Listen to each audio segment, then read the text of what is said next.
Ya, ya, listo. Pero comenzamos entonces. Ya, perfecto, listo. Ok. Ya. Bueno, muy buenas noches con todos los amigos de las redes sociales, los amigos del Face que nos acompañan el día de hoy, en este día 33 de cuarentena, ¿no? ¿Cómo ha pasado el tiempo? Y probablemente continúe unos días más esta situación de aislamiento, lo cual, como ustedes saben, ya nos obliga en general a todos, ¿no? Y principalmente a nosotros los docentes en asumir esta metodología virtual para desarrollar los temas que son de nuestro interés y aparte aquellos temas por los cuales hemos sido convocados el día de hoy. Como estaba previsto, como estaba ya anunciado, el día de hoy vamos a desarrollar el proceso del amparo constitucional. Y siguiendo la lógica de los cursos anteriores, el día de hoy vamos a desarrollar el proceso de amparo dentro de la primera parte del curso. Vamos a desarrollar el tema del amparo desde una perspectiva eminentemente procesal, estableciendo algunas consideraciones con respecto al tema de su tramitación, su naturaleza de ser un proceso, el más importante proceso constitucional que duda cabe, y además también algunos elementos que lo distinguen al día de hoy al amparo como eso, como un proceso constitucional de urgencia, de naturaleza diferenciada, lo cual constituye, pues, algunos dicen, y coincidimos con eso, la conquista de derechos más importante de los últimos 150 años, ¿no? Así que el día de mañana, la próxima sesión, el día miércoles, abordaremos ya el tema del amparo con un mayor nivel de profundización o especialidad, abordando los temas como por ejemplo el amparo contra amparo, el amparo contra acciones judiciales, las últimas innovaciones procesales que se han dado al interior del amparo constitucional. El día de hoy, como les dije, vamos a desarrollar básicamente algunas cuestiones generales básicas de este importante proceso. El amparo, entiendo, señores, de que el proceso del amparo, desde el punto de vista, digamos, histórico, a diferencia de lo que otros piensan, es el segundo proceso en aparición dentro de las llamadas garantías constitucionales, ¿no? Porque el primero de ellos, ¿cuál fue? El habeas corpus. El habeas corpus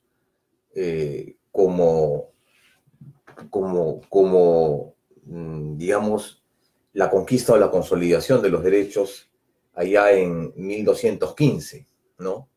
Esta famosa Carta de Derechos de Juan Sin Tierra, en donde se estableció por primera vez la figura del habeas corpus como el instrumento destinado a tutelar las libertades y la integridad física. Y en segundo lugar, nace pues la figura del proceso de cumplimiento constitucional, la existencia del right of mandamus, del right of injunction, del mandato de injuncago y el mandato de securanca, allá en la Edad Media, y posteriormente aparece el amparo constitucional. Proceso de amparo que se origina en el Estado mexicano, en la Constitución, en el anteproyecto de la Constitución de Yucatán, el año de 1889. De ahí lo encontramos en una norma interesante, el decreto Ley 17083, que era una especie, en el Perú me refiero, ¿no? Que era una especie de mecanismo de tutela de derechos, pero en el ámbito de una connotación eminentemente civil, pero que protegía los derechos a excepción de la libertad individual y la integridad física. Posteriormente, en el año 79, este proceso se ratifica, y el año 93, con la Constitución de este año, ya, digamos, se consolida. Pero un momento importante en este devenir histórico lo constituye la dación de la ley 23.506, Ley de Habeas Corpus y Amparo, dada el año 82, 3 de diciembre del 82, en donde se establece, pues, de manera general la regulación, la regulación procesal del proceso de amparo constitucional. En esa época, acción de amparo, el día de hoy, proceso constitucional. A partir de ahí, el amparo se ve de alguna manera reformulado, optimizado, con algunas etapas que en vez de hacerle algún favor al amparo, más bien lo perjudican en el contexto de considerarlo como un proceso extraordinario, como un proceso heroico, como siempre fue considerado, ¿no? El amparo, desde su consagración constitucional el año 79 y su ratificación en este orden en el año 93, ha tenido a la fecha una serie de cambios importantes, orientaciones importantes, y eso es un poco lo que vamos a conversar el día de hoy. Y bueno, sería muy ambicioso en mi parte tratar de desarrollarlo desde la legislación procesal constitucional, me refiero a la 2506, sino quiero entrar principalmente a desarrollar en esta primera parte algunas características y algunos criterios orientadores, introductorios con respecto a este proceso constitucional. Un primero de ellos es, ¿qué significa el amparo el día de hoy? ¿No? ¿Qué significa el amparo como proceso? El amparo significa, como dije hace un rato, la más importante conquista de derechos, ¿no? En el cual sobre él recae los más importantes cambios en materia de la jurisprudencia y en materia de la legislación procesal. Y esto por varias razones. La primera de ellas es que es el proceso por excelencia más recurrido, por su porque es el proceso más dúctil. Es el proceso que cuenta, a excepción del habeas corpus, con mayor nivel de mejora, con mayores posibilidades de acción, y además porque tutela una amplia gama de derechos fundamentales. Por eso es importante el amparo. El amparo significó durante muchos años casi el 60% de la carga procesal en los juzgados. Y entonces de ahí se origina, digamos, la importancia de entender el amparo en el modelo anterior y en el modelo actual. Y este tránsito ha sido un tránsito vinculado directamente con criterios jurisprudenciales y con la dación de leyes constitucionales que han permitido que el día de hoy sea el proceso de amparo en un proceso optimizado, un proceso mejorado, un proceso que al interior de las distintas orientaciones en el ámbito del proceso constitucional es un proceso el día de hoy que podemos llamar, es un proceso en el cual se privilegia la probabilidad antes que el modelo anterior. ¿A qué me refiero esto? Cuando hablamos de la legislación procesal, ocurre un cambio. Un cambio que determina el antes y el después, que significa un corte importante con respecto, que deja atrás el rezago del amparo como un proceso ordinario. A partir del 2004, la legislación procesal ya cuenta con otra orientación. Ya deja de ser un proceso, antes del 2004, un proceso que garantizaba la certeza, y ahora, después de 2004, con la entrada en vigencia del Código, es un proceso que garantiza la predictibilidad.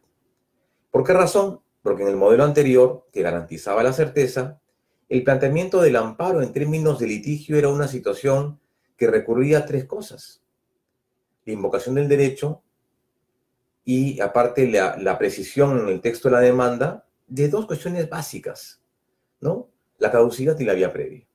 Y con eso era suficiente para que este caso se tramite o se conozca en sede judicial.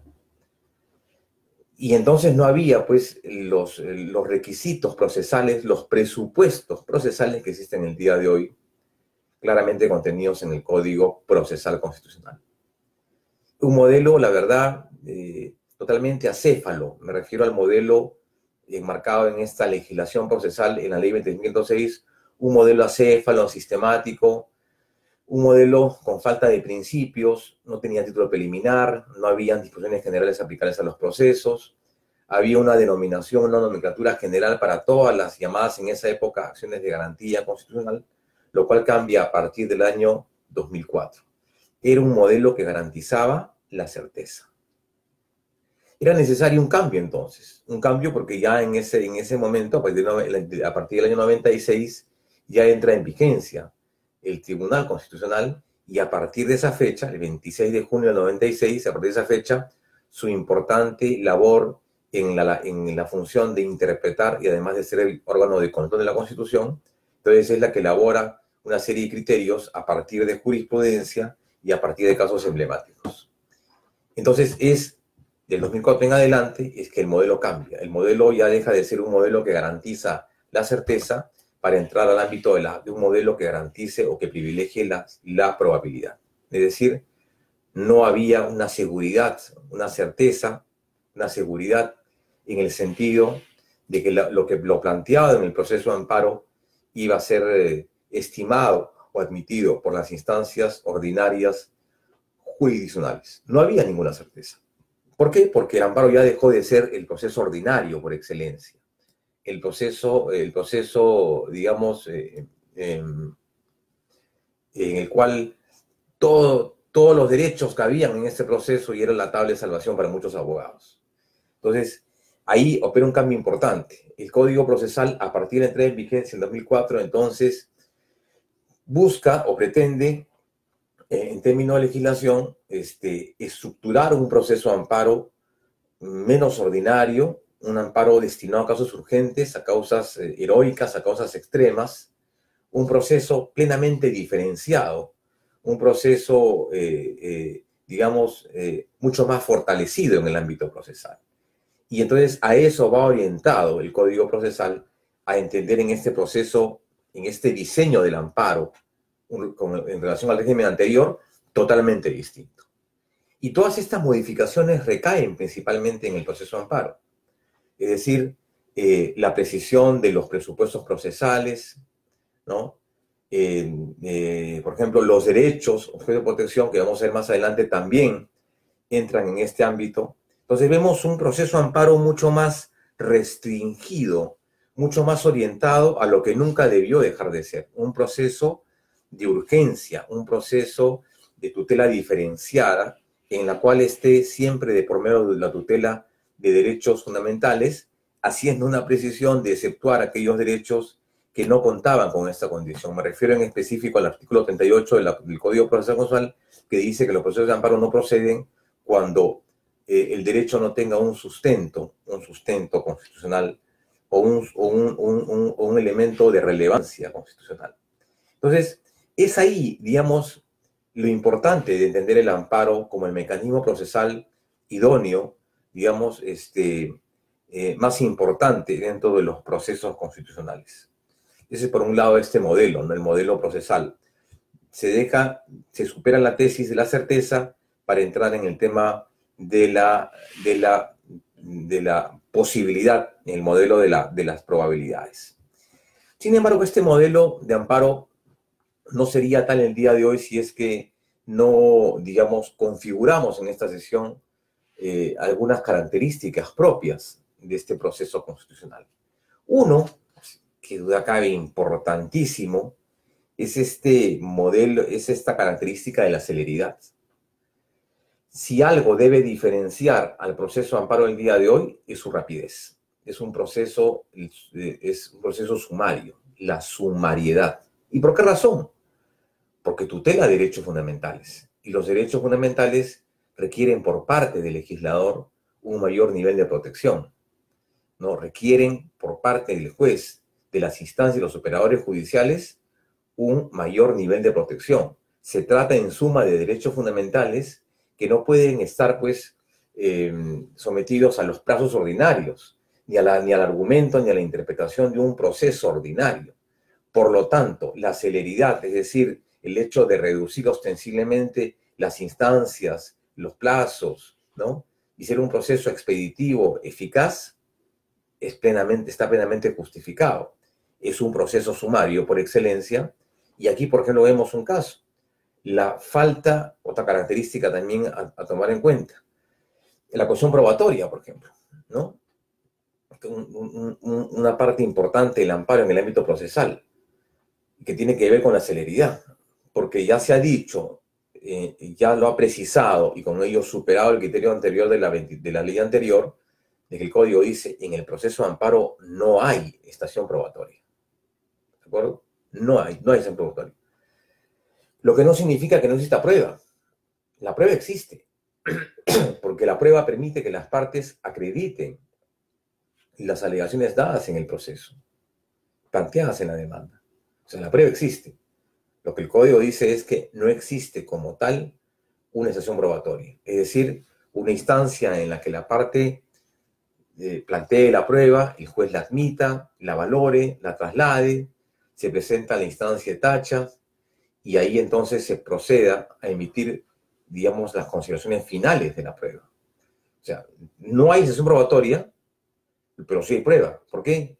Porque lo que se requiere en el proceso de amparo es una prueba plena, una prueba que no requiera traslado a la otra parte, una prueba que no requiera un proceso de merituación, trasladado a la otra parte. Que la prueba per se, por sí misma, sea plena, que por lo menos cause, ¿qué cosa? La convicción en la decisión judicial. Una de las razones por las cuales hablamos de esta característica de celeridad, de urgencia. Recordemos esto en concordancia con el artículo 25 de la Convención Americana de Derechos Humanos, que habla acerca de esto, ¿no? Toda persona tiene derecho al goce de un recurso efectivo, eficaz, ante los tribunales independientes e imparciales para garantizar su derecho y hacer oído con las mismas garantías. Entonces, el hecho de establecer un amparo célere, un amparo rápido, sumario, es una condición indispensable para el proceso y el progreso de esta llamada justicia constitucional. Importantísimo el elemento de la celeridad. El otro elemento, la bilateralidad. El amparo es un proceso, ¿no? Y es un proceso, vamos a ver más adelante, a mérito de lo que ha dispuesto el Código, no solamente porque es un conjunto de procedimientos sometido a una determinada jurisdicción, sino que el amparo es un proceso porque implica, ¿qué cosa? Un elemento dinámico en el ámbito procesal. Hay demanda, hay contestación, hay excepciones, hay medidas cautelares, hay también defensas previas, hay la presentación probatoria mínima, básica, esencial, lata, hay un debate sobre los derechos fundamentales, sobre las agresiones, omisiones y la afectación del derecho. Entonces, esta suerte de bilateralidad, ¿no?, es lo que caracteriza al amparo, en el sentido que demandante y demandado forman parte del proceso ante un tercero que es el juez. Cosa que caracteriza fuertemente al amparo, a diferencia de lo que se llaman los procesos orgánicos, ¿no? El otro ámbito de la jurisdicción constitucional en el Perú, el cual está constituido por la acción de causalidad, el conflicto competencial, digamos, estos procesos en los cuales no hay pues un proceso, no hay litigio, no hay la controversia. Entonces, el amparo representa básicamente el elemento de la bilateralidad. Demandante, demandado, la demanda, la postulación y además también el debate en ámbito judicial con la presencia de todos los elementos procesales a tomar en cuenta. Por eso es un elemento importante el elemento de la bilateralidad, porque eso lo distingue del otro proceso, de los procesos orgánicos en los cuales pues no hay esta actividad procesal, simplemente hay el sometimiento de determinado grupo, de determinados supuestos legitimados que ponen a consideración al TC la constitucionalidad o no de determinada norma o competencia. El otro elemento importante es lo que ya hemos señalado hace un rato, ¿no? El proceso del amparo en su tramitación procesal y en las facultades de la acción en el ámbito de los jueces, si algo caracterizado es la prevalencia o la preeminencia del fondo sobre la forma. Es decir, los jueces están obligados a pronunciarse sobre el fondo del asunto.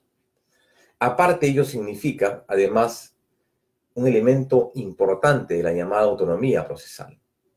Estos procesos, como que en el caso del amparo, significa eso, la prevalencia del fondo sobre la forma. Es decir, el juez constitucional está en la obligación de superar, de integrar, de facilitar, de resolver aquellas situaciones que no permitan resolver el fondo del asunto. Las cuestiones de forma, la firma, los plazos, los términos, cuestiones que en otro proceso sería importante, acá resultan siendo incidentales. ¿Por qué razón? Ya lo dije hace un rato. Se trata de defensa de derechos fundamentales, por lo tanto, requiere mayores potestades procesales de los jueces al tramitar ese tipo de procesos. Otro elemento también importante es la iniciativa de parte, ¿no? Acá la parte demandante, que es la titular del derecho fundamental o derecho constitucional, tiene todas las potestades de acción, ¿no? Acá él tiene que demandar, iniciar el proceso. Acá no negamos que el amparo es ante todo un proceso, pero se ha venido en los últimos años separando del centro, de la teoría del proceso.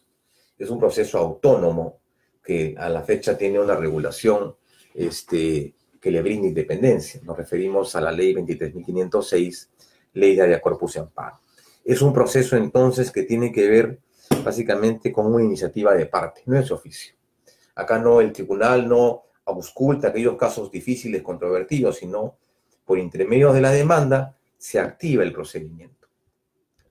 Y para ello deben atenderse a por lo menos algunos requisitos básicos, ¿no? A señalar cuáles son estos requisitos básicos en esta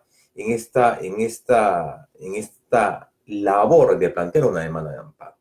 Yo les diría tres.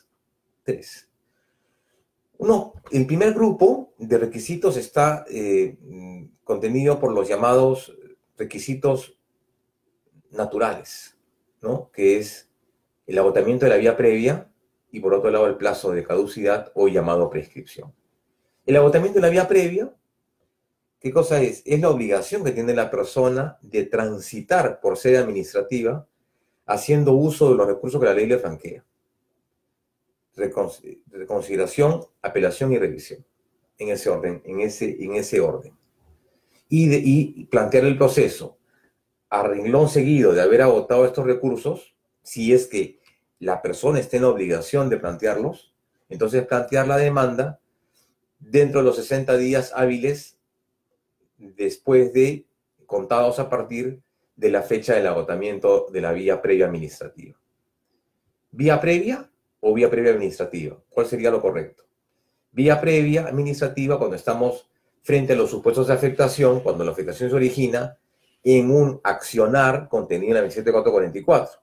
Y la vía previa es cuando no está sometido a una actuación administrativa. Nos referimos a un ente corporativo privativo, a un club, a un comité, a una asociación, en el cual pues no está sometido a la competencia de la ley 27444, si mal no recuerdo, el artículo 1 de la Nación de San Juan. Esas dos cosas. Y además también invocar la afectación, la puesta en peligro o la violación de un derecho fundamental o que tenga un contenido esencialmente protegido de un derecho fundamental, requisito que vamos a ver más adelante. Esos son básicamente las tres características, los tres presupuestos básicos que se consideraban en el amparo, que vamos a complementarlos más adelante. Así que cuando hablamos de esta iniciativa de parte, nos referimos a el cumplimiento de esos requisitos básicos.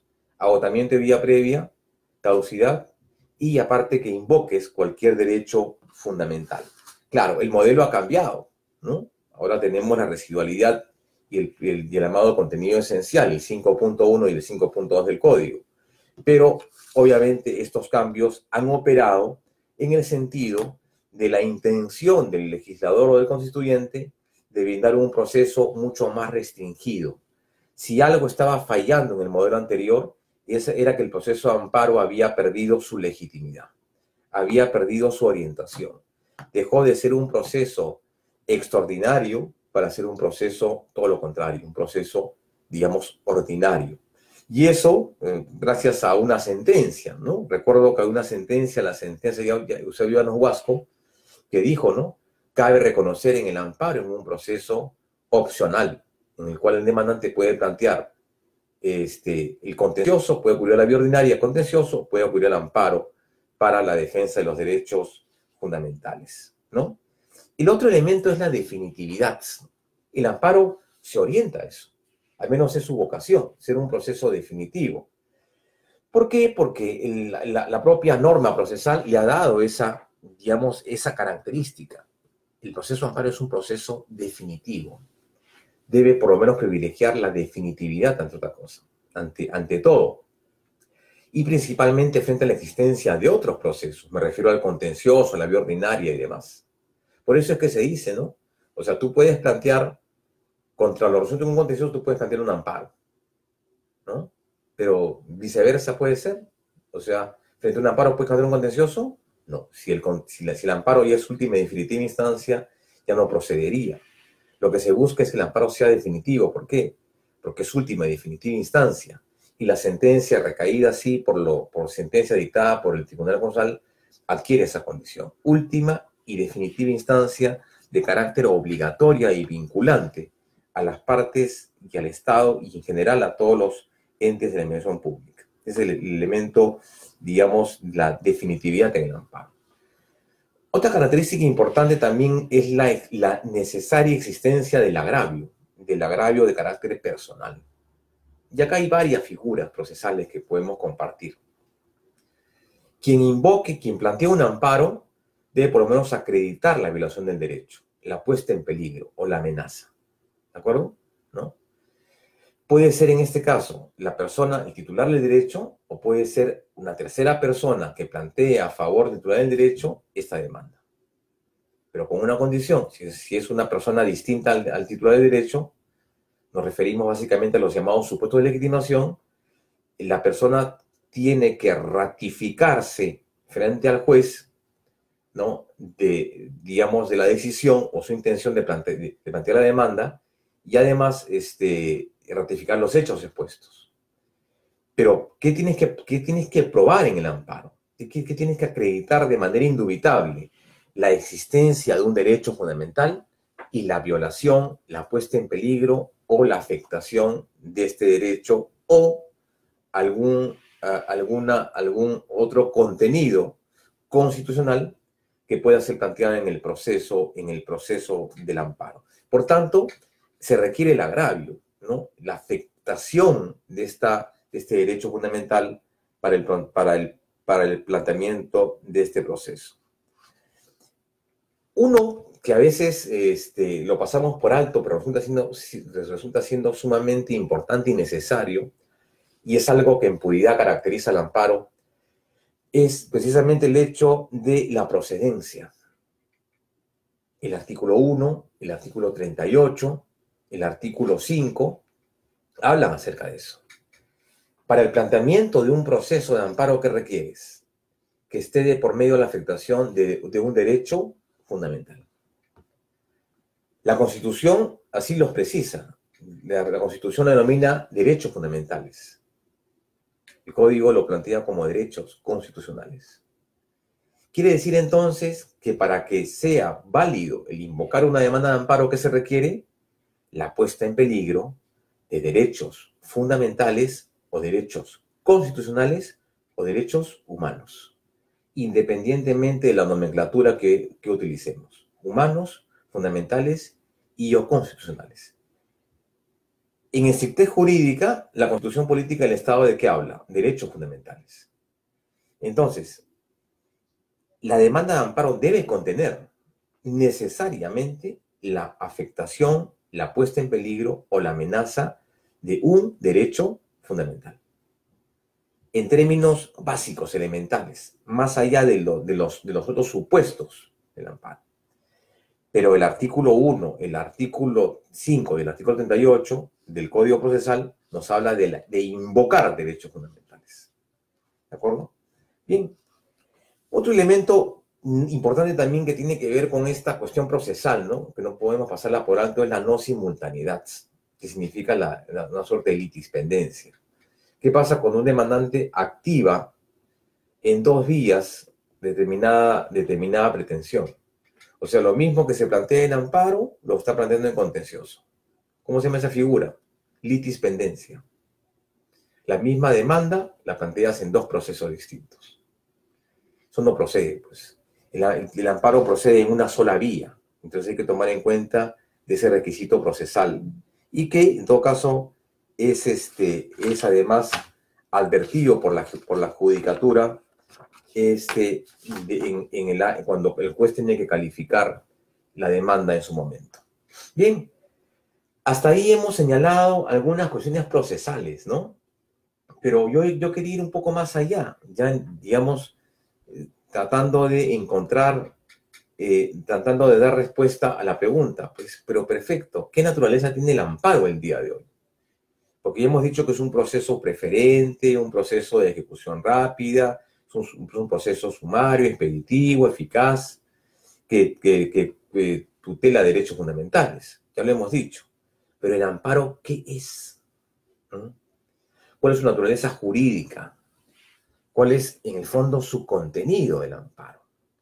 ¿Por qué tiene que diferenciarse de los otros procesos, de los procesos ordinarios, de los procesos contenciosos, de los procesos de condena, de los otros procesos ordinarios? ¿Por qué decimos que el amparo tiene esa condición? Veamos, hagamos algunas reflexiones. Siempre históricamente se dijo que el amparo es un juicio, ¿no? También se lo llamó proceso. Hasta antes de la entrada en vigencia del Código Procesal se llamaba acción. Ahora se lo llama proceso constitucional. Y en la doctrina se lo conoce como garantía constitucional. Ahora se le conoce como proceso. ¿Todos estos criterios son válidos? ¿Mm? ¿Importará mucho cómo lo denominemos al día de hoy el amparo? Como proceso, recurso, acción, remedio, juicio. ¿Mm? Y si es así, dando respuesta a esa pregunta, ¿qué tipo de proceso es? A ver, veamos algunas precisiones. ¿Será juicio? El término juicio más que todo se enmarca en esta actividad ante un tribunal, ¿no?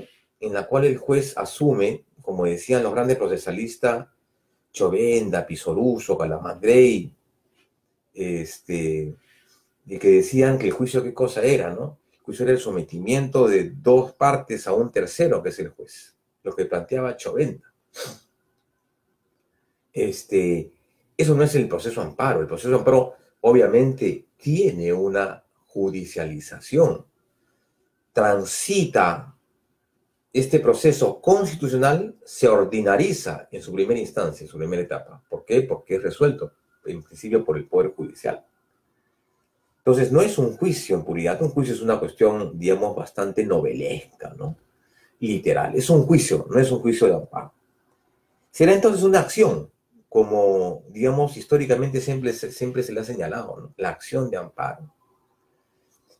En el fondo entendemos el concepto de acción como una facultad, una potestad ilimitada de un individuo para recurrir a un tribunal, para que en él se resuelvan situaciones, digamos, que resuelven un conflicto de intereses propiciando la paz social. En el caso de los procesos constitucionales, no propician la paz social. En el caso de los procesos constitucionales, lo que buscan es garantizar elementos de orden público. Entonces, no es un juicio en puridad, no es, perdón, una acción, porque no es ilimitada, porque tiene límites, tiene presupuestos, tiene exigencias, ¿no? Tiene límites en su tramitación. Límites se me refiero a la invocación de la... No cualquier derecho puede ser planteado en el amparo, ¿no?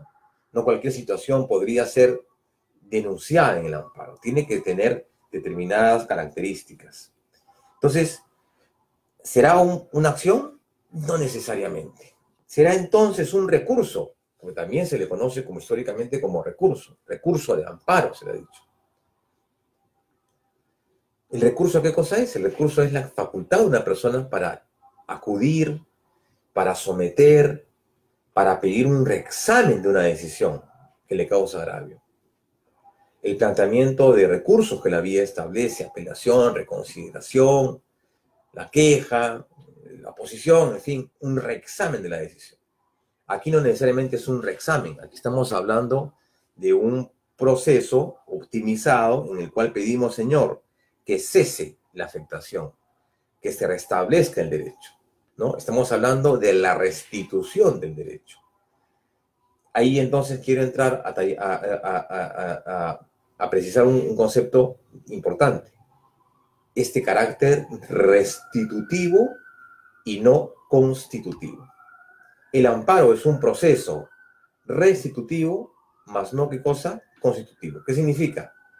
Restitutivo me refiero al hecho de que el amparo procede en el caso que el derecho ya esté reconocido y que ha sido afectado.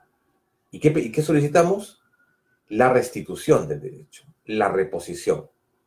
Ese es el efecto reparador al que hacía referencia la legislación de la 20.506. La finalidad de las garantías constitucionales es reparar, reponer las cosas al Estado anterior a la violación de un derecho constitucional. Acá el efecto es reparador, no constitutivo. O sea, el amparo no crea un derecho, no crea una condición nueva a la anterior. Eso puede ser objeto de los procesos ordinarios, pero de los procesos constitucionales es básicamente ¿qué cosa? Restitutivo de los derechos fundamentales. Entonces, el proceso de amparo será un recurso, solicitar un reexamen de una decisión, el planteamiento de medios y remedios, es decir, el régimen recursivo, la apelación, reconsideración, queja, posición y demás. No. Yo creo que el día de hoy tenemos que ser un poco más precisos. El amparo, entonces, ¿qué cosa será? Una garantía, porque también se habla de garantía, ¿no? ¿Cuáles son las garantías constitucionales? El amparo, el habeas corpus, el cumplimiento de la llave de data. El amparo también es una garantía, claro. Es una garantía porque permite el cumplimiento cabal y la materialización y la judicialización del derecho, en tanto que el titular, en cambio, en el caso que se acredite la realización del derecho. Es una garantía. El día de hoy lo conocemos como un proceso. Eso es lo que debe quedar claro. ¿El amparo qué cosa es? Un proceso. Un proceso. Un conjunto de procedimientos sometido a una determinada jurisdicción. Este proceso, quedamos claro que es un proceso, ¿de acuerdo? Este proceso, ¿qué tipo de proceso es? Repito, este proceso, ¿qué tipo de proceso es? ¿Será un proceso de condena? ¿Será un proceso cautelar? ¿Será un proceso ordinario? ¿O será un proceso constitucional? Porque a nosotros nos queda claro que es un proceso constitucional. Pero, ¿qué tipo de proceso es? Y acá hay que señalar hay que hacer algunas precisiones. ¿Será proceso de conocimiento en el cual está pendiente la dilucidación del derecho? No. No. Acá no se dilucida el derecho, acá se restituye el derecho. ¿Por qué? Porque el amparo tiene un carácter, ¿qué cosa? Restitutivo, más no constitutivo. En un proceso de conocimiento, ¿cuál es su finalidad? Constituir un derecho o constituir una situación anterior a la anterior, una situación distinta a la anterior. Acá no está en discusión eso. Por tanto, no es un proceso de conocimiento. ¿Será un proceso de condena? Sí. Porque acá el juez ordinario, el juez penal obligan al Estado a asumir determinados compromisos o obligaciones con respecto al titular o al demandante del derecho. Digamos, el proceso de cumplimiento constitucional es prueba de ello. El juez ordena, cúmplase. En el amparo también. El juez también puede ordenar, señor, la entidad absténgase, ejecútese, impleméntese, cese la violación de ese derecho. Y, como ustedes saben, el régimen procesal también contempla la figura de las sanciones y de los castigos. Por tanto, es un proceso también de condena. Condena a un hacer, un no hacer, por parte del Estado, por parte de un tercero, por parte de la administración pública. El demandado, nos referimos. Es un proceso de condena. Principalmente el cumplimiento, ¿no? Más que el amparo. ¿Será un proceso cautelar? y aquí, digamos, nos adentramos en un tema procesal, netamente procesal. ¿Será un proceso cautelar? ¿Cautelar? Sí, claro. En el proceso cautelar, ¿qué está de por medio? Está de por medio el garantizar la ejecución de una decisión judicial y que lo dispuesto en esa decisión judicial no se vea perjudicado en el tiempo, ¿no? O en el transcurso del tiempo. Acá lo que se busca en el amparo, ¿qué cosa es?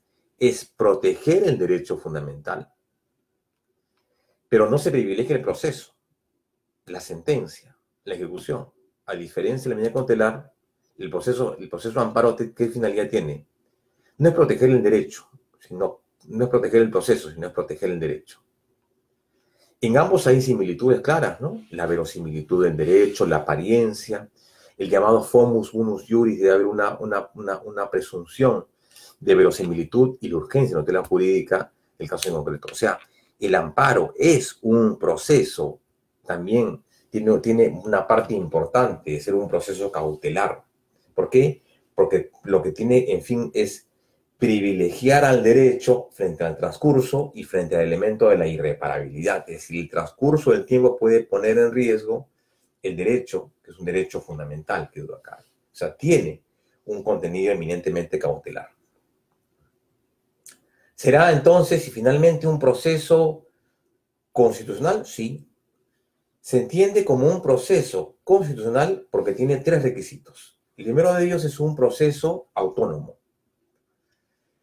El corpus iuris en la actualidad es el Código Procesal Constitucional, norma que regula los procesos constitucionales, un proceso autónomo, independientemente que tiene sus normas complementarias o sus fuentes primarias y secundarias, pero es un proceso en la actualidad autónomo. La segunda característica de un proceso constitucional es un proceso que a su interior garantiza la vigencia y jerarquía de la Constitución y garantiza la plena vigencia, protección y restitución de los derechos fundamentales. O sea, en ese sentido, el proceso de amparo, el habeas corpus, cumplimiento de data son procesos constitucionales. ¿Por qué? Porque garantizan a su interior esa defensa efectiva de los derechos fundamentales. Y aparte, cumpliendo esta primera condición, digamos, coadyuvan a la siguiente finalidad. ¿Cuál es? Garantizar la jerarquía y la primacía de la Constitución. Y el tercero, que es el más importante, resuelve a su interior una controversia de carácter constitucional. ¿De acuerdo? Por tanto, esa es la característica el día de hoy del amparo. Es un proceso, no es un juicio, no es un recurso, no es una acción, es una garantía, pero en puridad se llama que es un proceso. En la lógica del código, el código dice hay dos tipos de procesos. En cambio, en cuanto a la finalidad del código, el código dice el proceso constitucional tiene por finalidad dos: garantizar la jerarquía normativa y la coherencia de la Constitución y garantizar la vigencia de los derechos fundamentales. Y a cada uno le asigna un proceso. En el caso del amparo, ¿cuál es? La tutela y defensa, la restitución y protección de derechos fundamentales, ¿no? Una acción extraordinaria. Entonces, es un proceso llamado de la libertad, o también esos llamados procesos constitucionales de la libertad, en los cuales entonces hay una serie de privilegios, ¿no? En los cuales, entre otras cosas, la prevalencia del fondo sobre la forma, un mayor activismo procesal, hay controversia, ¿no? Y entonces hay esas condiciones que debemos señalar. Un punto que me parece importante y en el que el amparo también, digamos, tiene siendo ¿por qué razón o razones? Es un proceso importante de ser estudiado. Porque, a ver, el amparo procede además también frente a la presencia de actos futuros, actos presentes, actos pasados, y también los llamados actos de tracto sucesivo. Una condición especial que no tienen los otros procesos, ¿no? O sea, actos pasados, actos futuros, actos presentes. ¿Cuándo procederá con actos futuros? Frente a amenaza, pues. El amparo procede frente a la amenaza de un derecho fundamental. Pero que esta amenaza sea cierta y de inminente realización. Que debe haber, por lo menos debes acreditar mínimamente la existencia de este daño a futuro. Pero también están esos derechos expectaticios, ¿no? También podrían afectarse. Derechos que entran, digamos, estos derechos que entran en tu dominio y que forman parte de ti y que no pueden ser de alguna manera desconocidos. Los derechos de pensión, los derechos laborales. Derechos futuros, actos futuros. En el caso de los actos presentes, debe ser la violación acreditada, la violación acreditada, debidamente fundamentada, probada mínimamente, una prueba plena, requiere una prueba plena. Y en actos pasados, ¿también se puede o no? Por supuesto. La existencia de una irregularidad o una acción que afecte, independientemente que ya esté derogado, también puede ser objeto del amparo. Y cuando hablamos de estatus sucesivo, por ejemplo, en el caso de pensiones, aquí el tema, con respecto a la aplicación temporal del amparo, es válido en el sentido que, estatus sucesivo, ¿por qué? Porque el tema de pensiones no está afecto además al agotamiento de vía previa y tampoco al plazo de caducidad, porque cada mes la pensión se tiene que hacer efectivo. Entonces, 30 días, 30 días, 30 días. ¿Cuánto es el plazo de caducidad del amparo, de prescripción? 60 días, por tanto no la coge. Tracto sucesivo. Entonces, por eso el amparo, digamos, es el proceso de naturaleza virtual, virtuoso. No solamente porque defiende derechos fundamentales, prima fase del mayor nivel de jerarquía, sino también porque tiene, digamos, el aparato procesal con el cual ha sido diseñado el día de hoy y mejorado en su orientación, en su contenido, entonces supone que el amparo el día de hoy sea un proceso constitucional, un proceso que tenga elementos de un proceso cautelar, un proceso además sumario y es un proceso expeditivo y rápido. Pero un proceso que tiene su orientación en la condición que dijimos antes. Es un proceso constitucional en el cual se privilegia la probabilidad, más no la certeza. Tema importante tomar en cuenta. Bien, ese es con respecto al tema procesal. Y para completar el tema procesal, habría que decir, pues claro, pero ¿acaso el amparo no peca de ser un proceso, digamos, monopolizante, totalizador, de amplio espectro? Pero eso no siempre ha sido así. El amparo del día de hoy, a pesar de que en el artículo 37 del Código Procesal enumera más o menos 27 derechos, 27 situaciones o derechos o ámbitos de protección, el amparo tiene o responde a una tesis el día de hoy interesante, porque hay que tomar en cuenta los tres momentos, y en especial los anteriores para ver el momento actual. En tal sentido, podríamos citar hasta tres criterios para determinación de los derechos objetos del amparo. Un primero, que es una tesis llamada amplia, ¿no? Dice, esta tesis amplia es la tesis que inicialmente es una tesis bastante, nos referimos a la tesis de la Constitución 9, en donde dice, no solo que el amparo no solamente protegía los derechos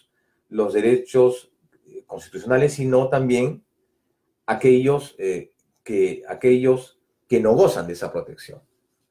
¿Y cuáles no gozan de esa protección? En algunos casos los derechos de orden legal, ¿no? Los derechos de orden legal anteriormente no gozaban de protección. Por ejemplo, los derechos pensionarios son derechos de orden legal. Entonces, solamente protegían los derechos que tienen esa raíz constitucional, a la que hace referencia el artículo 38 del Código. Los derechos de orden legal no eran inicialmente de protección, sino más bien los derechos que tienen este contenido esencial, esta raíz constitucional. Se llama la llamada tesis amplia. La tesis restrictiva, como su nombre lo dice, lo que quiere hacer es, digamos, reducir este ámbito de protección. Decía solo los derechos constitucionales. Pero sabemos el día de que esa tesis no puede estar vigente y no es admisible en términos usuales. ¿Por qué? Porque la Constitución Política del Estado asume una tesis abierta en materia de creación de los derechos, en virtud de la existencia del artículo 3, que desarrolla o que permite el desarrollo de otros derechos fundamentales a partir de la dignidad humana, a partir del Estado democrático y a partir de la fórmula republicana de gobierno.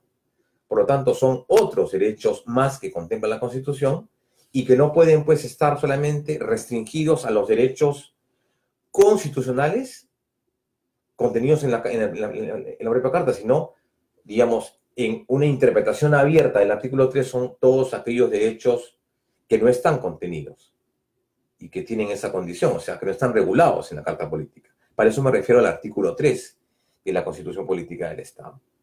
Y la tesis, la última, que es la tesis intermedia, que es la que, bueno, más o menos asume a la fecha del día de hoy, todos los derechos fundamentales, ¿no? Más bien, y agregando ahí todos los derechos de enumeración abierta y excluyendo los derechos de ámbito patrimonial, ¿no?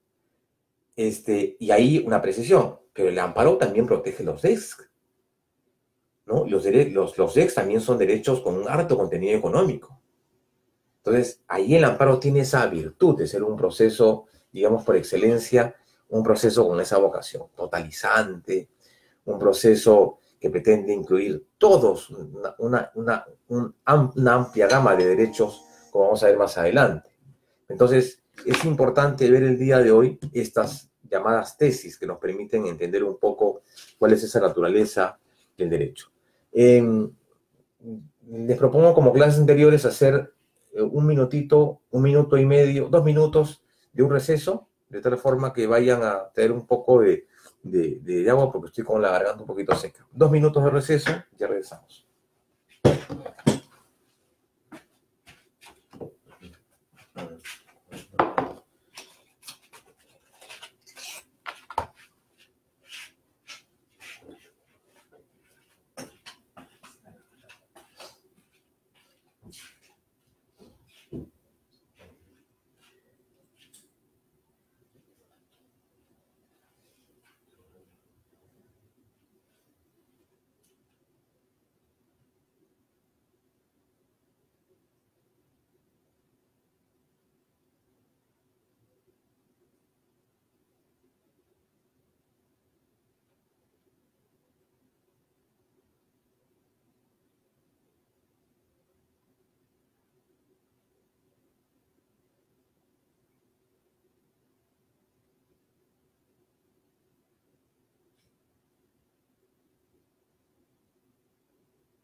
Vamos a café. Bien, ahora sí. Ahora sí, después de esta de esta pausa. A veces yo entiendo que puede ser un poquito tedioso estar en la computadora 2 horas.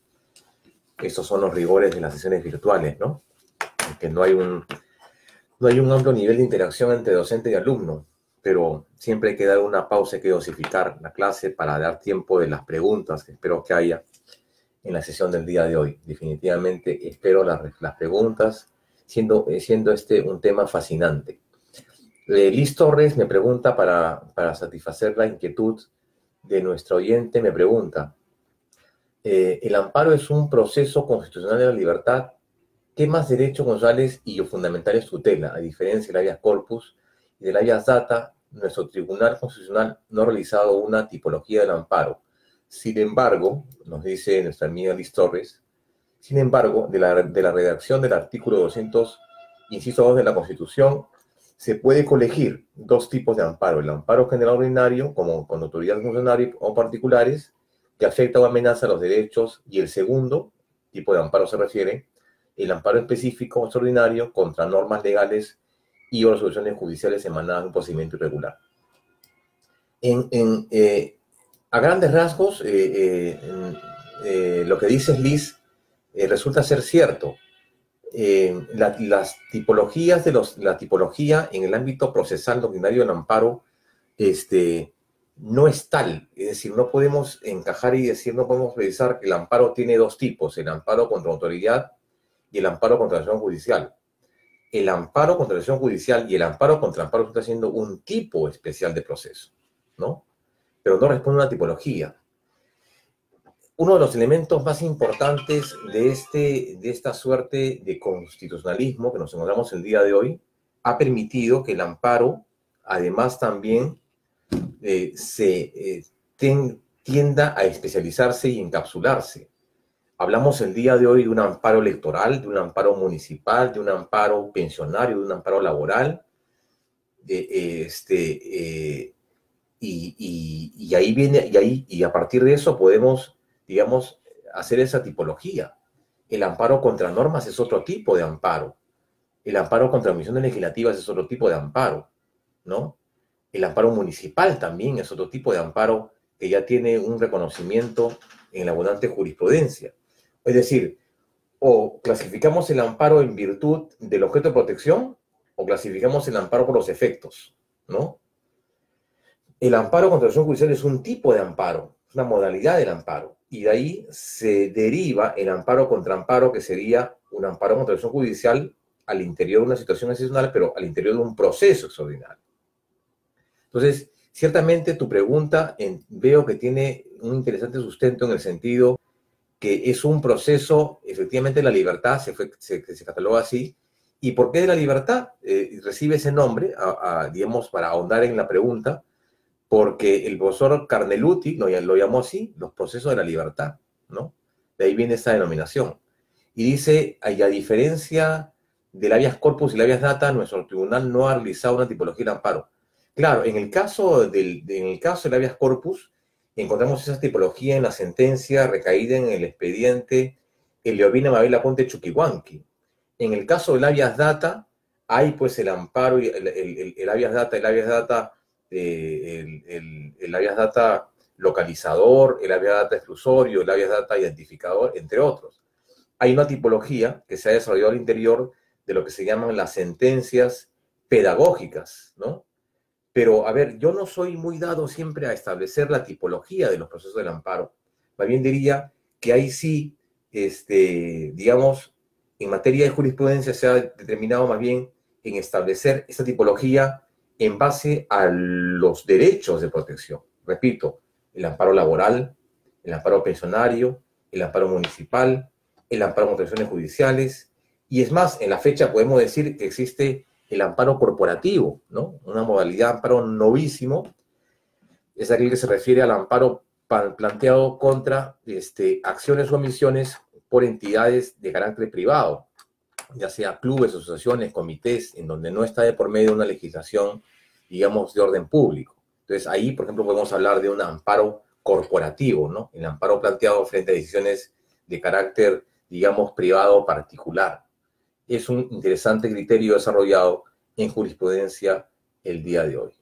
Bueno, entonces, dando respuesta a tu pregunta para, digamos, seguir la secuencia de la sesión, entonces, a ver, espero haber respondido, aclarado tu duda en relación a esto. Bien, y tu pregunta me da pie a desarrollar la segunda parte del curso el día de hoy, porque tiene dos partes. La primera el día de hoy y la segunda el día miércoles, donde vamos a analizar esa casuística importante del amparo, ¿no? El amparo, el amparo contra acción judicial, el amparo contra normas, el amparo contra acciones legislativas, entre otros. Pero el día de hoy vamos a ver cuestiones básicas que configuran al amparo como proceso, o sea, una visión, digamos, una visión bastante pormenorizada de lo que significa el amparo como proceso, el amparo en su faz procesal. Bien, me refería a renglón seguido a los derechos protegidos, el artículo 37 del Código Procesal Constitucional. Y aquí, por ejemplo, hay una, digamos, fuerte discusión, ¿no? Porque lo que dijimos al principio de la clase era que el amparo era eso, ¿no? El amparo era el proceso, digamos, por excelencia. El amparo era el proceso, digamos, por definición, un proceso amplio. ¿Pero por qué amplio? Porque defiende una singularidad de derechos. Recordemos que esa discusión en el sentido que solamente el amparo protegía los derechos constitucionales, el día de hoy ya no es válida. El amparo protege una larga lista de derechos. Si ustedes revisan el artículo 37, que es bastante numeroso y amplio, vamos a encontrar, entre otros, por ejemplo, ¿no?, los derechos que tienen una serie, estos derechos de protección que tienen una serie de manifestaciones. Porque en puridad define ¿qué cosa? Derechos fundamentales. Derechos fundamentales. ¿Los derechos fundamentales qué son? Simple y llanamente, y no quiero ahondar en este aspecto porque es un concepto bastante amplio, los derechos fundamentales significan imperativos éticos jurídicos de cumplimiento obligatorio. Implican un límite al legislador. Son concreciones jurídicas de naturaleza compleja, que son basados principalmente en principios. Pero también defienden los derechos constitucionales, los derechos escritos en la Carta Política. Y también defienden los derechos humanos, es decir, aquellas potestades o facultades de acción reconocidas por tratados internacionales en los cuales se pueda advertir la presencia de concreciones jurídicas, históricas, políticas, sociales, económicas, que representan determinado momento histórico del poder, lo que significa, a criterio del profesor Pérez Luño, los derechos humanos, o sea, protege derechos humanos, derechos fundamentales y derechos humanos. Primer nivel primer ámbito de protección. Pero también protege principios, algo que también está muy presente y de manera muy densa en la jurisprudencia constitucional. Los principios de legalidad, los principios de debido proceso, los principios procesales, los principios, básicamente el debido proceso, ¿no? Los principios de igualdad, de legalidad, entre otros, pero principios que tienen rango y jerarquía constitucional. Entonces, por eso es que el amparo es importante el día de hoy, porque no solamente protege derechos, sino también protege principios. Pero también protege, en el caso del artículo 37, y aquí debo señalar dos grupos más de derechos, los llamados DESC, los derechos sociales y económicos, salud, educación y trabajo. ¿Y qué son estos derechos? Derechos programáticos. Derechos que requieren por parte del Estado un amplio nivel de protección e implementación económica. Los llamados DESC. Obligaciones económicas, sociales, que se reflejan en esa necesidad de que el Estado deba por lo menos atenderlo económicamente o implementar políticas presupuestales para su cumplimiento y su vigencia. Importante punto de vista, ¿no? Programáticos. Derechos, los llamados DESC, que tienen el día de hoy, digamos, una importancia mayúscula en el ordenamiento nacional. pero además también protege otros derechos no menos importantes, vinculados al debido proceso, que se conocen como derechos de jurisdicción y proceso, motivación, igualdad de armas, doble instancia, derecho de defensa, pluralidad, entre otros. Jurisdicción y proceso en relación a lo que recoge o regula el artículo 179 de la Constitución. Punto importante. Si algo podemos advertir del artículo 37 es, digamos, algo que ocurre cuando estudiamos derechos humanos, que axiológicamente los derechos tienen distinto valor y contenido, porque encontramos, por ejemplo, derechos de participar, entre otros, por ejemplo, ¿no? Derecho a la vida, derecho al trabajo, a la salud y educación, pero también encontramos otros derechos como, por ejemplo, el derecho a que tenga, el derecho, por ejemplo, entre otros, a que, por ejemplo, participar en el proceso educativo de los hijos, ¿no? En impartir valores, entre otros, o sea, derechos que no tienen, digamos, tanto nivel de importancia como son los derechos, digamos, de primer orden o de jerarquía, que son salud, educación, trabajo, debido proceso, integridad personal, entre otros derechos, ¿no? Derechos a la dignidad, entre otras palabras, o el derecho a la igualdad, que es un derecho fundamental. Entonces, hay que tomar en cuenta que la grandiosidad del amparo del día de hoy, digamos, se ve reflejada en eso, ¿no? En la cantidad y en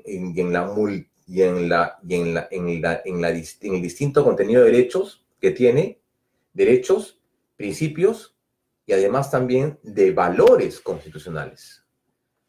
Los valores constitucionales son un tema importante el día de hoy. Los valores y los deberes constitucionales, ¿no? Los valores constitucionales tienen que ver muchísimo en el articulado del día de hoy y en el socialismo moderno, porque los valores significan, y al igual, imperativos éticos de cumplimiento obligatorio.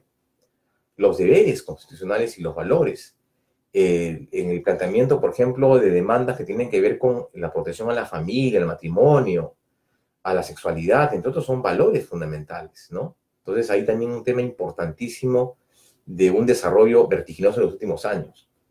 Y para terminar esta parte de los grandes plexos que protege el amparo, tendríamos que precisar que otros derechos, una vertiente importante en la jurisdicción peruana el día de hoy, es los derechos no enumerados, ¿no? Aquellos derechos que nacen de la jurisprudencia, aquellos derechos que tienen su sustento en el artículo 3 de la Carta Política. Los derechos no enumerados, los derechos no escritos, que en la jurisprudencia son amplios y poco conocidos, la verdad. Ya leemos algunos, por ejemplo.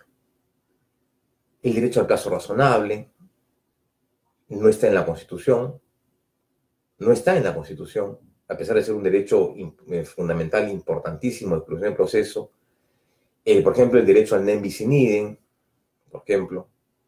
El derecho a cohesión de conciencia, el derecho al agua potable, el derecho, por ejemplo, el derecho a la verdad, el derecho a la determinación informativa, el derecho al ahorro, el derecho a la regularidad en el cumplimiento de los actos de administración pública, entre otros. O sea, son derechos no enumerados, nacidos a partir de la jurisprudencia. Y es un criterio amplio. Y ahí encontramos también los derechos derivados del debido proceso, creaciones jurisprudenciales a partir del reconocimiento de que el juez el día de hoy crea derecho. Entonces también por eso el amparo es importante el día de hoy. ¿Por qué? Porque el amparo significa esta herramienta procesal que significa, como le dije al principio, ¿no? La más importante conquista de derechos en el mundo desde su consagración en el año de 1889 en la Constitución de Yucatán, en el anteproyecto de la Constitución de Yucatán en México. ¿De acuerdo? Ese es lo importante el día de hoy. Bien, quiero dar cuenta de algunos derechos, no voy a precisar todos, señalar todos, realmente vamos a comentar algunos nomás. Por ejemplo, ¿qué derechos protege el amparo? Dando un poco respuesta también, complementando la respuesta a nuestra amiga Liz Torres, ¿no? ¿Qué derechos, entre otros? Axiológicamente los derechos tienen distinto contenido, distinto valor. Y en el amparo esto se ve claramente, digamos, desarrollado en el artículo 37. Igualdad. a no ser discriminado. La igualdad ante la ley, igualdad en la ley. Igualdad, el hecho de la igualdad significa también que una persona no sea discriminado. Existe la discriminación positiva y negativa, ¿no? Entonces el derecho a un trato igualitario, a tratar igual a los iguales y desigual a los desiguales, un derecho fundamental. En el ejercicio confesional de las creencias religiosas y aparte de la religión. Y acá debo señalar que también protege no solamente la religión como tal, es decir, el hecho de unirse o vincularse. Recordemos que la religión, ¿qué cosa es? Viene el verbo religar, ligarse y religarse, vincularse y autovincularse con una creencia. Pero también, ¿qué cosa? A la libertad de culto, a la libertad de conciencia, a la objeción de conciencia, un derecho no enumerado nacido a partir del desarrollo de estos tres derechos. El derecho, por ejemplo, al trabajo, el derecho a la salud, importante el día de hoy, porque a partir de entender que el proceso constitucional es un proceso concretizado, ¿no? Lo que ha hecho el TC en los últimos años ha sido determinar los contenidos de estos derechos. Y lo ha hecho en la mayoría de los derechos contenidos en la Carta Política, para una mejor y adecuada protección. En el caso, por ejemplo, del derecho a la salud, importante. ¿Por qué? Porque ya no basta el día de hoy que el derecho esté contenido. El derecho debe ser precisado de sus contenidos esenciales y no esenciales para brindar una mayor protección. Entonces, el derecho a la salud, por ejemplo, nos resulta sumamente importante el día de hoy porque el TC ha dicho, ¿no? El derecho a la salud tiene un reconocimiento constitucional. Perfecto. El derecho a la salud tiene un reconocimiento, tiene una jerarquía en la Constitución. Pero ¿dónde están esos contenidos? ¿Dónde están esos contenidos de esos derechos? En la propia jurisprudencia. El TC ha dicho que el derecho a la salud, el día de hoy tan vigente, tan importante el día de hoy, tiene primero derecho al acceso a la salud. La oferta, la permanencia de la oferta en salud, la calidad, la curación, la rehabilitación y la prevención. Los contenidos del derecho a la salud. Otros, por ejemplo, medio ambiente, a gozar de un medio ambiente sano y equilibrado, ¿no? Algo que estamos pidiendo nosotros los peruanos a gritos y que, bueno, si algo bueno ha traído la pandemia, esta suerte de emergencia nacional ha sido eso, ¿no? Colaborar y coadyuvar con un ambiente sano y equilibrado. Que no solamente, digamos, esté libre y, digamos, libre de polución, sino también que garantice una vida digna. Es el otro contenido, ¿no? Por ejemplo, el derecho al trabajo, importante también que ya fue objeto de limitación por parte de la sentencia Pedro Antonio Bailón Flores, la determinación del contenido de trabajo, también importante en las épocas actuales, ¿no? El derecho a gozar de un trabajo, a permanecer en él y no ser despedido por causa justa, y que además el Estado te brinde un mecanismo procesal idóneo, o sea, es decir, el artículo 27 de la Constitución, el Estado ha trabajado una adecuada protección contra el despido arbitrario, entre otros. Por ejemplo, a la seguridad, por ejemplo, al medio ambiente, ya lo dijimos, y otro importantísimo, propiedad y herencia, derecho de pensión, propiedad, herencia, derecho de pensión. Y uno que voy a simplemente señalarlo es tutela procesal efectiva. ¿A qué me refiero con esto? Tutela procesal efectiva. Es decir, de conformidad con el código, aquella situación jurídica enunciativa que te permite acceder, cuestionar, impugnar, vinculado a esto y dentro de la tutela procesal efectiva, el llamado debido proceso. Todos estos derechos son los que forman parte el día de hoy de la amplia gama del proceso del amparo el día de hoy. Además, como lo dije, los valores fundamentales, los principios constitucionales, los derechos nacidos por jurisprudencia. Es decir, el amparo abarca casi todo, es como una especie de modelo, me hace recordar mucho al amparo mexicano, ¿no? Donde el amparo mexicano, pues, incluía o abordaba todos los derechos, libertad individual, integridad física, libertad informativa, autodeterminación informativa, entre otros, el cumplimiento. El amparo mexicano era el superamparo, ¿no? Que protegía todos los derechos, y ahora vemos estos derechos protegidos al interior de este proceso optimizado que significa el caso del amparo constitucional, ¿no? Esta figura sumamente importante, que es el día de hoy el proceso del amparo constitucional. Algunas precisiones más con respecto a lo que significa este proceso de amparo. Si hay algo, y acá sí voy a desarrollar esto hasta el tiempo que dure la sesión el día de hoy, hasta las 9 de la noche, si hay algo que, como lo dije en su momento, si hay algo que caracteriza el amparo en la actualidad, son dos características. Dos características que caracterizan fuertemente al amparo. En este nuevo modelo procesal del amparo hay dos elementos, digamos, que lo definen, ¿no? Y que a la fecha han consolidado que sea el amparo un proceso constitucional. Ya dijimos que es un proceso, que sea un proceso constitucional de tutela urgente y diferenciada. Un proceso extraordinario que garantiza la protección de los derechos fundamentales. Pero este proceso tiene características. Ya las dijimos hace un rato, la bilateralidad, la celeridad, iniciativa de parte, la judicialización, entre otros. Pero si hay dos características que determinan el día de hoy el diseño del amparo constitucional, o sea, hoy 2020, es que duda cae estas características que son las dos más importantes. Quiero desarrollar esta parte final que me va a llevar hasta las 9 de la noche, espero minutos antes para tomar en cuenta sus preguntas de esto. El Código Procesal, cuando entra en vigencia, establece un nuevo modelo procesal. Queda claro. Pero este modelo es distinto al anterior. El modelo anterior privilegiaba la certeza. El modelo actual privilegia la probabilidad. ¿Qué significa? Era necesario crear un modelo procesal del amparo que tenga candados eficientes, efectivos, que abonen más bien a la probabilidad más que la certeza.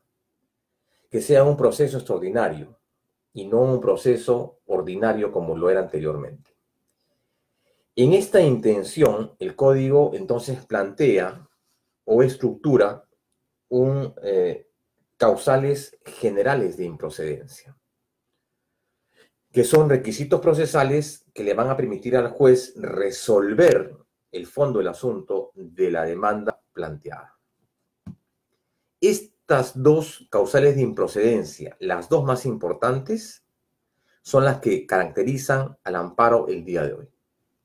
Un proceso residual y un proceso destinado a garantizar la existencia de un contenido esencial. Residualidad y contenido esencial. 5.1, artículo 5.1 del Código Procesal Constitucional y el artículo 5.2 del referido código.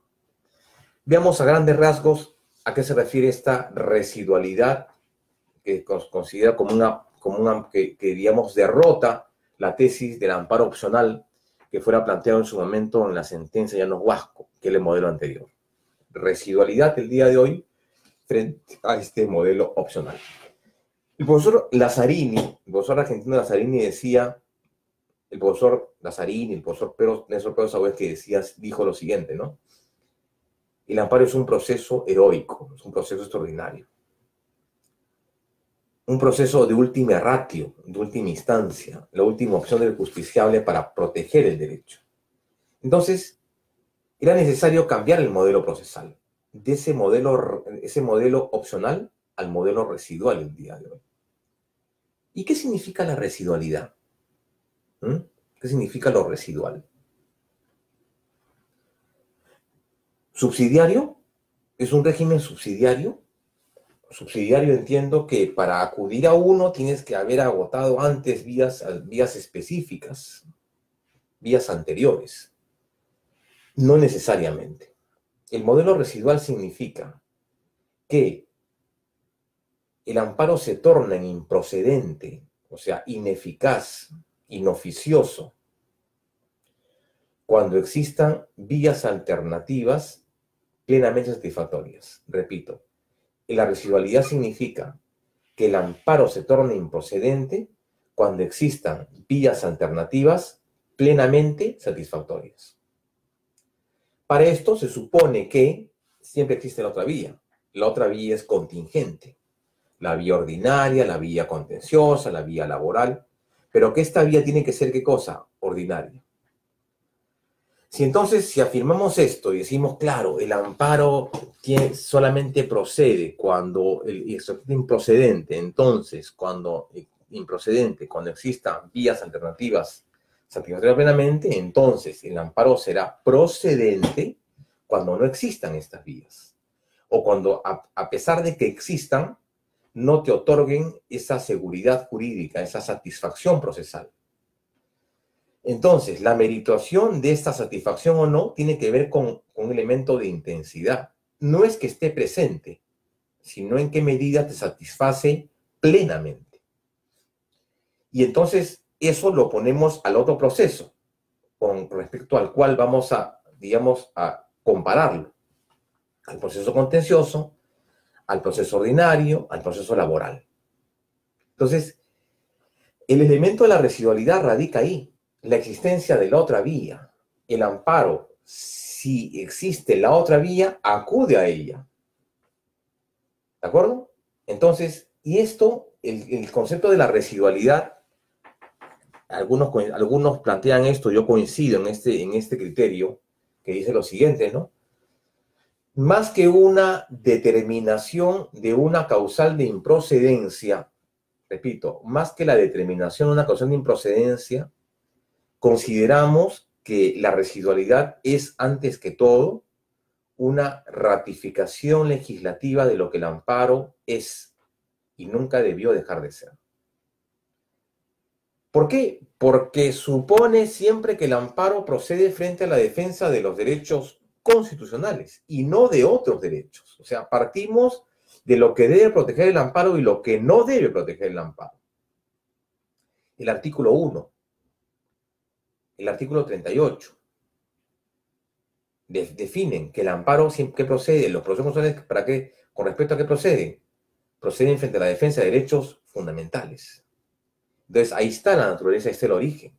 Ahí está, por definición, qué derechos proceden y protegen. Entonces, queda claro que, por ejemplo, el elemento de la residualidad resultaba siendo un problema porque era necesario que en la jurisdicción constitucional tú tengas que determinar y probar como demandante que la otra vía, la vía alternativa, la vía ordinaria, la vía judicial, era incapaz de satisfacer tu exigencia de justicia. No es porque exista, por tanto es contingente, sino porque esta vía no te favorece. Frente a la existencia entonces de dos vías, la vía ordinaria y la vía constitucional, tú podrías acudir al amparo siempre que la vía ordinaria exista pero sea satisfactoria. Entonces acá no es una cuestión de opción, yo uno u otro, contencioso o amparo, no. Acá este es procedente cuando este no cuenta con las facultades procesales que favorezcan tu pedido o amparen tu pretensión de manera satisfactoria, en plazo, en proceso, en excepciones, en sentencias, en cuestión probatoria, en todo, inclusive hasta en costo y hasta en elementos de celeridad. Esta posición, si bien es cierto, es compartida por muchos colegas, yo más bien considero lo contrario. Aquí quiero expresar mi punto de vista, una opinión de carácter personal. Porque si bien es cierto, mi labor como docente es, digamos, desarrollar, argumentar, rebatir, pero también yo tengo el derecho a libertad de cátedra, entonces yo tengo una opinión discordante de mis colegas. Y a lo mejor lo comparto con ustedes y a lo mejor, digamos, tiene asidero. Que es la siguiente, ¿no? El hecho de establecer restricciones con respecto a los derechos en debate en el amparo significa ir en contra de la naturaleza misma del proceso. ser un proceso de urgencia, ser un proceso de última ratio, un proceso por naturaleza extraordinario, ser la última opción de un ciudadano ante la agresión, ante la arbitrariedad de la administración pública o de un tercero o un particular. Entonces, si la legislación procesal, si la Constitución reconoce este derecho como esta última instancia, última ratio, entonces, ¿por qué me vas a restringir este derecho frente a la existencia de otros si yo tengo toda la posibilidad de acudir a uno u otro? Esto se ve además justificado por una posición. El sentido siguiente, el sentido que le quiero dar a esta digamos, tercera vía es la siguiente. Que el hecho de el hecho que tú tengas que acudir a uno o a otro no lo va a determinar la norma, sino lo va a determinar la naturaleza del derecho que está en cuestión. La naturaleza del derecho que está en debate. Cuando hay un tema de urgencia o de un efecto multiplicador en el derecho, de la afectación en el derecho, entonces definitivamente la vía del amparo es la más idónea, independientemente que exista la vía ordinaria judicial. Estos derechos que tienen un efecto mucho más irradiador que otros. Hay derechos que tienen esa condición. La pensión, por ejemplo, el derecho al trabajo. Si a ti te privan de la pensión, te privan de alimentación, salud, educación y demás. Y aparte una vía digna. Si te desconocen el derecho al trabajo, igual. Entonces, hay derechos que por su naturaleza van a determinar qué vía se van. Y no porque exista en la norma procesal la otra vía alternativa idónea. Sino, repito nuevamente, la naturaleza del derecho va a determinar a qué vía se acude. ¿Por qué eso es la vía constitucional? Una vía de urgencia, una tutela diferenciada, optimizada en relación a un proceso ordinario, a un proceso, digamos, un poco mucho más lato, ¿no? Entonces, he ahí el problema de la residualidad en el amparo. Hablar de residualidad también significa hablar de lo que se llama la extraordinariedad. El proceso peruano es a la fecha residual, ¿por qué? Porque es un proceso extraordinario. Es un proceso excepcional y, por tanto, además, definitivo. Pero debo precisar, y ahí sí coincidimos, que la otra vía, que la vía alternativa, debe ser una vía judicial. No, acá no es posible que opongamos esta vía constitucional a la vía administrativa, por ejemplo, ¿no? Esta otra vía tiene que ser una vía judicial, una vía judicial. Y para ello, y respondiendo a la pregunta esta de que si el amparo es un proceso residual, la jurisprudencia ha tenido pues marchas y contramarchas, y ha tenido aciertos y hierros, ¿no? Ha tenido, repito, hierros y aciertos. Y acá no es cuestión de dar un amén a todo lo que dice el tribunal, ¿no? Porque es el Tribunal Constitucional. Acá hay que precisar que han habido, digamos, después de casi 13 años, se establecieron los criterios básicos para resolver y dar respuesta a una pregunta. ¿Cuándo estamos frente a una vía idónea? ¿O qué se puede llamar una vía idónea o satisfactoria frente al derecho del proceso del amparo? Y han habido esfuerzos interesantes en materia de jurisprudencia. Entonces, quiero dar, por ejemplo, un caso, ¿no? El primer caso que se refiere al respecto es este caso, y doy el dato con el número de la sentencia. Eddie Bernal, expediente 03070-2013, en donde de alguna manera, se pretendía dar respuesta a eso, ¿no? ¿Cuándo estamos frente a una vía idónea? Una vía satisfactoria. Eddie Bernal significa el primer esfuerzo por dar respuesta a esa pregunta. ¿Cuándo estamos frente a esa vía idónea para que el juez en su momento pueda determinar la idoneidad del amparo frente a la otra vía? Eddie Bernal, un criterio interesante. Noemí Lazo, expediente 2677-2013, PATC. Ahí establece básicamente que efectivamente tiene que entenderse la naturaleza de los derechos. y esta posición jus fundamental de los derechos en el escenario constitucional. ¿De qué tipo de derechos se trata? Derechos fundamentales que requieren por parte del Estado del legislador de la comunidad un mayor nivel de protección. 9.000 lazos es un ejemplo, un esfuerzo interesante. Sin embargo, ya el Poder Judicial, mediante una resolución administrativa, la 252 de la resolución de Sala Plena del año 2007, repito, resolución 252 del año 2007, ya estableció en su momento, el año 30 de octubre del año 2007, estableció 6 criterios interesantes a tomar en cuenta para determinación de la vía idónea en materia constitucional.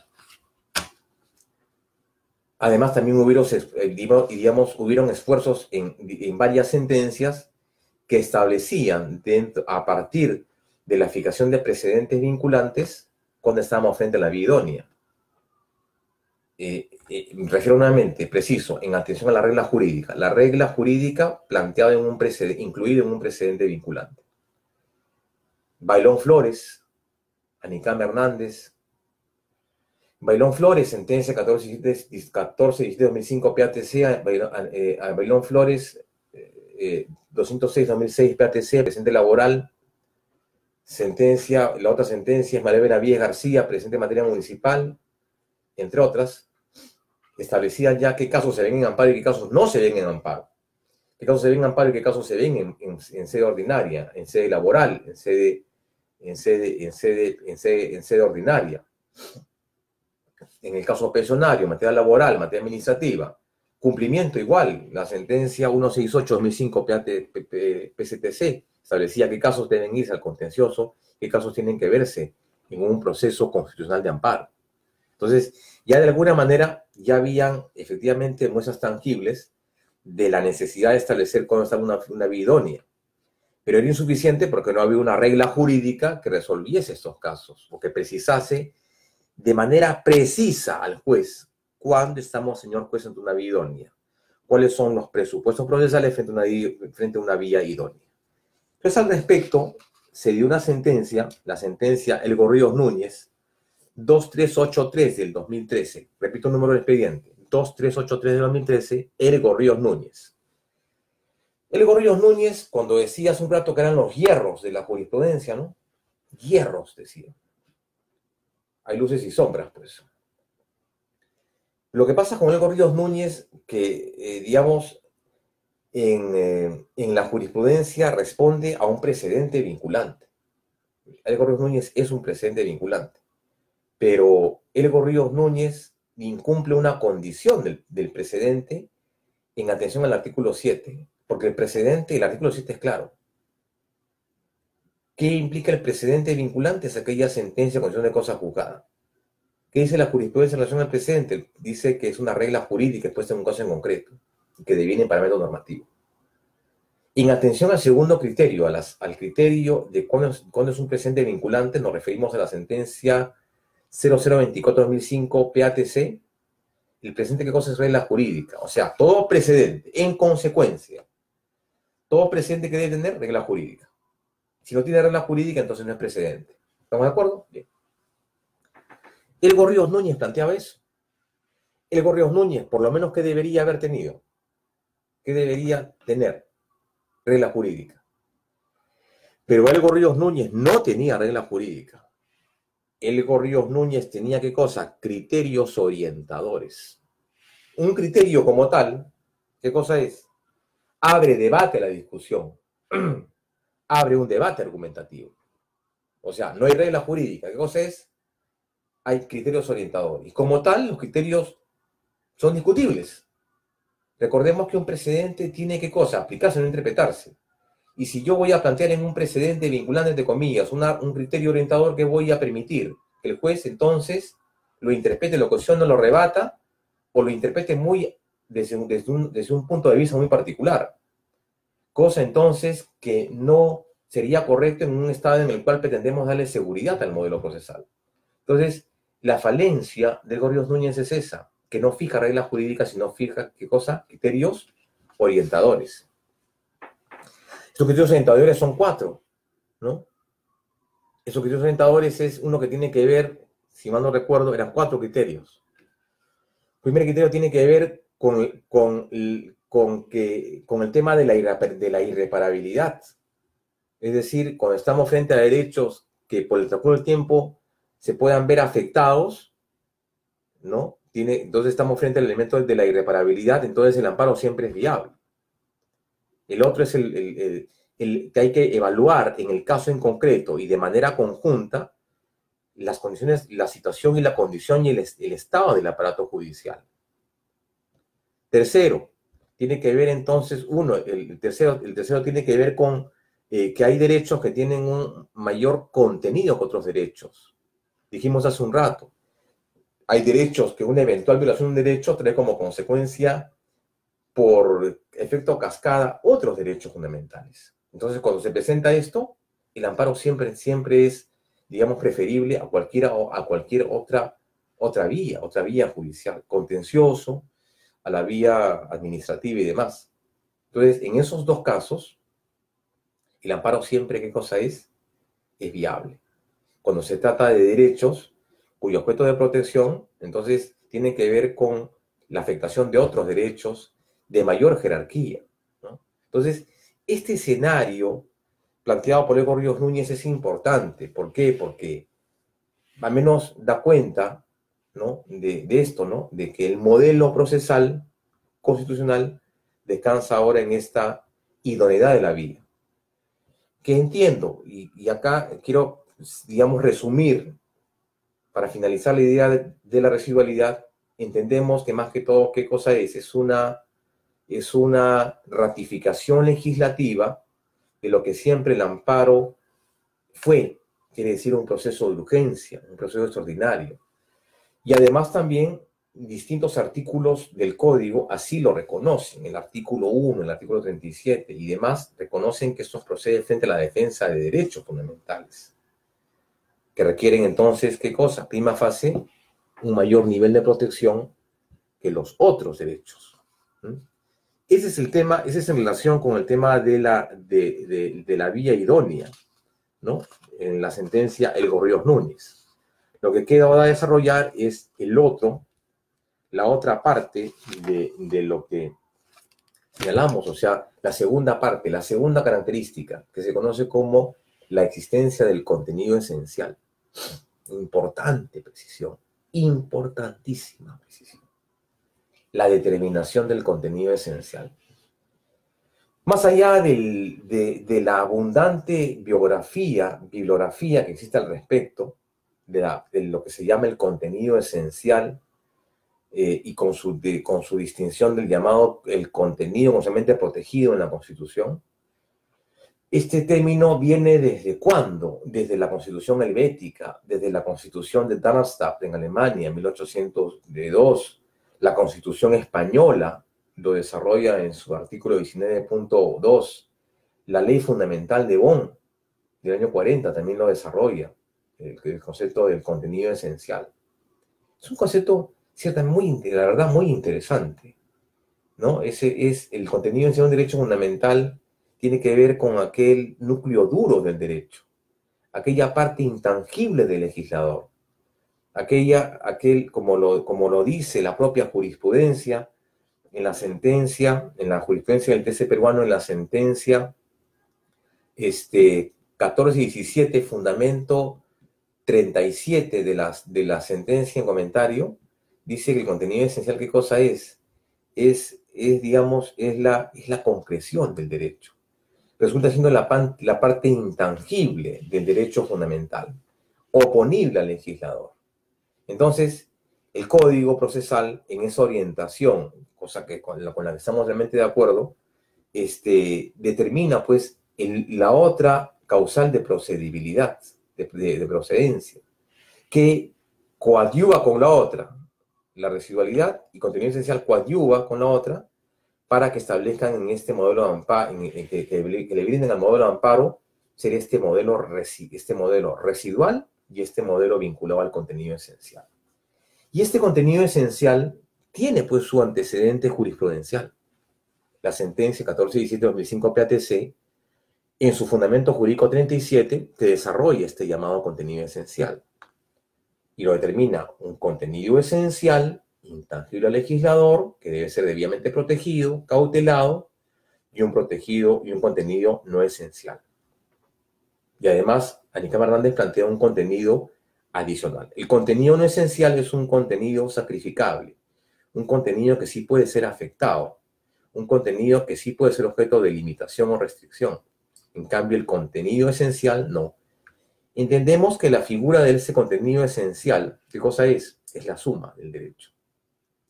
Es la protección, es el núcleo duro del derecho al que hace referencia, digamos, desde el punto de vista filosófico, ¿no? Este núcleo duro del derecho fundamental.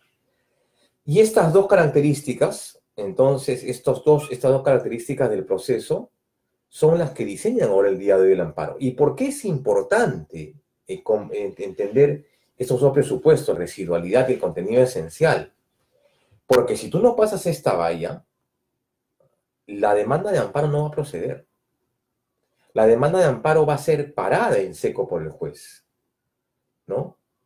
Repito nuevamente, la demanda que tú plantees como abogado litigante o como juez que tengan en tus manos en tu despacho, si tú no entiendes, no conoces a cabalidad la importancia y la dimensión y el alcance jurisprudencial del contenido esencial y de la residualidad, tu demanda no va a pasar, no va a prosperar.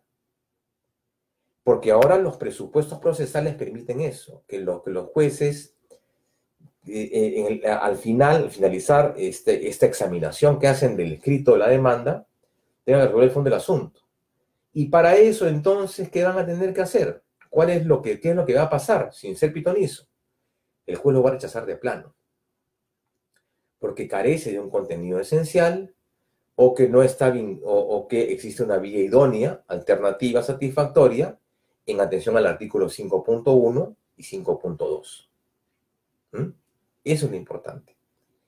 Adicionalmente a ello, y esto va a ser parte de la clase del día miércoles, algo que también debes precisar en la demanda es lo que se ha señalado ahora en la sentencia Livia Vázquez Romero, que además que la demanda tiene que estar vinculado a un elemento de relevancia y de trascendencia, dice el tribunal, una palabrita dice, una especial trascendencia y relevancia constitucional.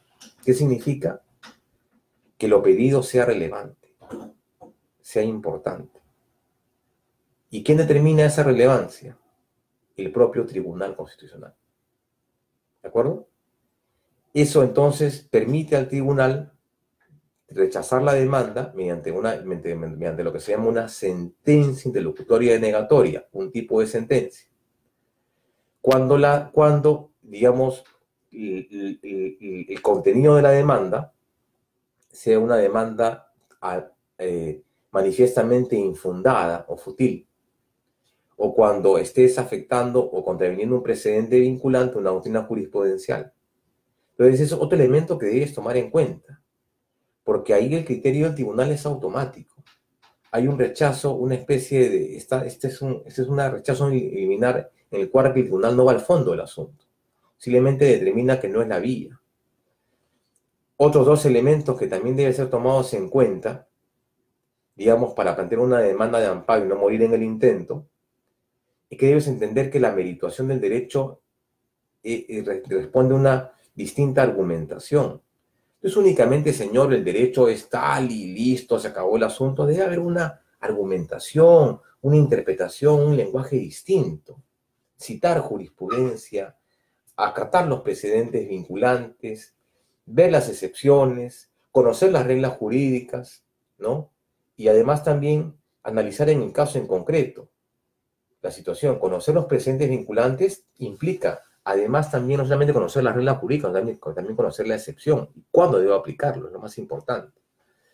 Entonces, en este orden de ideas, el proceso de amparo, que antes era un proceso ordinario, un proceso, digamos, popular, al cual todo abogado acudía, era necesario restringirlo para el día de hoy establecer un modelo procesal mucho más residual, vinculado a un contenido esencial, un modelo en el cual esté una efectiva tutela de derechos, un proceso de tutela urgente y diferenciada, un proceso que en el ámbito de los derechos, entonces, tenga además también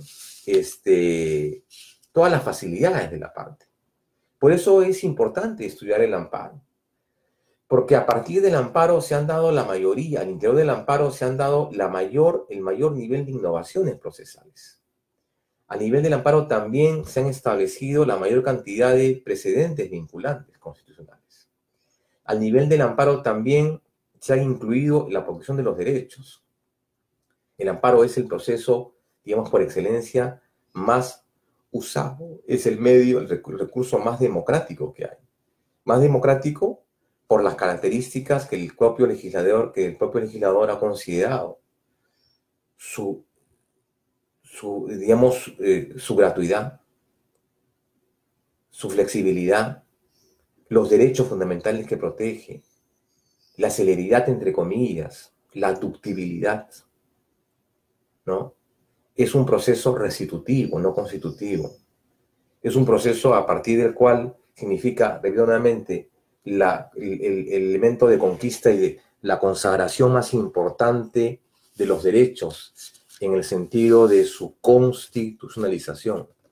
Entonces, el amparo en este orden de ideas se convierte en ese elemento, ¿no? En el proceso más importante en términos constitucionales. ¿Que han habido avances en el amparo? Sí, efectivamente, consideramos que han habido avances. Pero consideramos también que la determinación de la residualidad tiene algunos visos de abierta inconstitucionalidad, porque le restringe al ciudadano acudir a un proceso frente a la existencia de otro proceso, y que es necesario que por lo menos se establezcan algunas excepciones a eso, y que las sentencias interlocutorias negatorias tengan un mayor sustento, no simplemente se emitan en atención a criterios que son copia y pega de otros criterios anteriores, y que básicamente al desestimar la demanda mandan al demandante al limbo, le llevan al demandante al limbo, porque después de eso ya no hay nada.